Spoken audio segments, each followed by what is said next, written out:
morning everyone! Nandito naman tayo para pag-usapan isang topiko tungkol sa network marketing. At ito ang ating topic ngayon, establishing a successful team in a network marketing. Dito kasi nakasalalay ang success talaga ng isang tao dito sa network marketing. Maraming umaayaw sa network marketing dahil sinaranasan nila hindi sila naging successful. May isang lumabas na study noong 2019 na out of 100% na nag-join sa mga network marketing companies, 1% lang ang successful. Ipinapakita doon na hindi naman talaga problema ng network marketing. Bakit 99% hindi nag-succeed at 1% lang? Kasi yung 1% na yun, may ginawa sila kaya sila naging successful. At isa sa mga ginawa nila kaya sila naging successful, nag-establish sila ng team sa network marketing na nag-contribute sa success. Ang karamihan kasi, hindi nakapokus sa success na kung saan mag-develop ng team. Ang iniisip ng bawat isa kaya, 99% hindi nag-succeed, yung kumita sila ng pera. Gagamitin nila ang network marketing para kumita ng pera. Ang nangyari tuloy, kahit yung legitimate na network marketing, nadamay sa mga scammers. Nadamay sa mga tao na gusto lang kumita sa network marketing. Pupasok sila sa network marketing kasi gusto nilang kumita ng pera, doon nakapokus sa pera. Kasi, na-inganyo din sila kasi pinakitaan sila ng mga pera. Na-hype sila, na-hype. Pinakitaan ng kutse, pinakitaan ng malaking kita. Kaya akala nila pag nag-join sila sa network marketing, kikita na agad ng malaking pera. Hindi lang na naisip na ang network marketing, isa itong business. At remember, sa bawat business na alam natin, nagiging successful lang ang isang business kapag tinatrabaho. Kapag ginagawa ang dapat na gawin. Hindi yung, pag nagkuhan ako dito, bumili ako ng package, nagkapital ako dito, yayaman na ako. Kung gagawin mo ang dapat na gawin.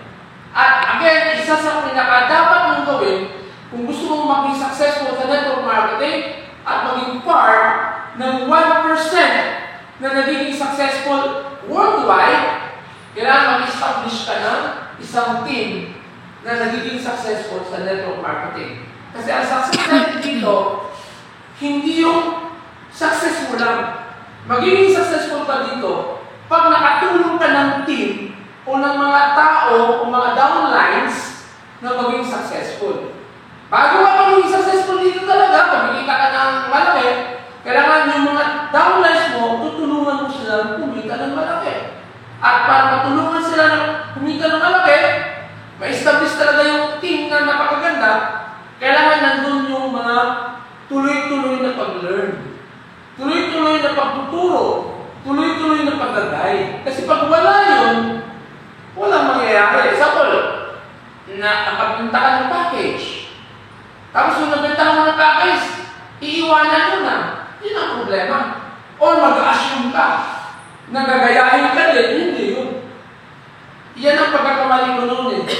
Yung nabintahan ko ng package sa kala ko, kasi mga professional kasi ang kala sa mga downlines ko eh. May masteral, may doctoral. Akala ko, nagayahin nila ako na ganun din ang gagawin nila base sa ginagawa ko na nabintahan ko sila ng package. Gusto ko talaga silang tulungan. Pero again, mga master, mga doctoral, ayaw matuto ng bago.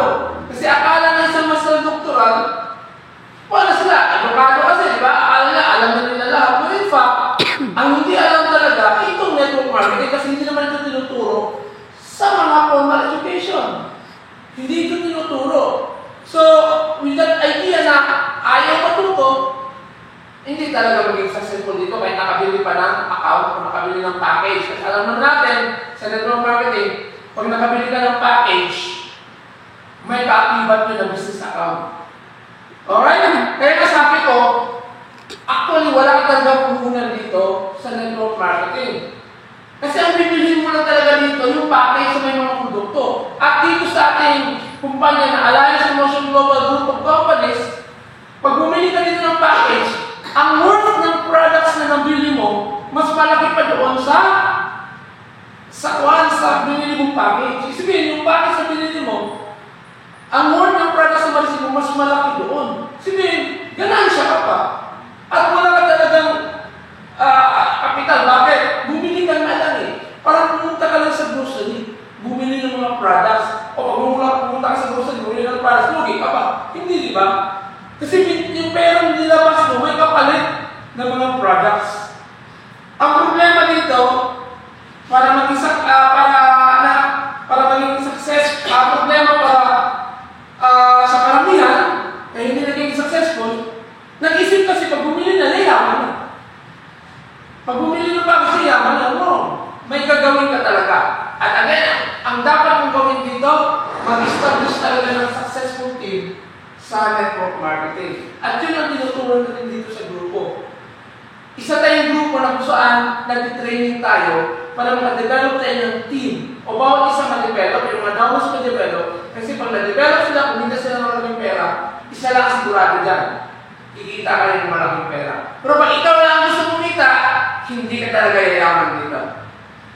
Dapat mapayaman muna yung downline spot, yung left side spot, at right side spot ng account mo, bago ka maging mayaman dito sa network marketing. Kaya again, ang solusyon is mag-establish ng successful team dito sa network marketing business. Pag-usapan natin ito sa susunod kong video.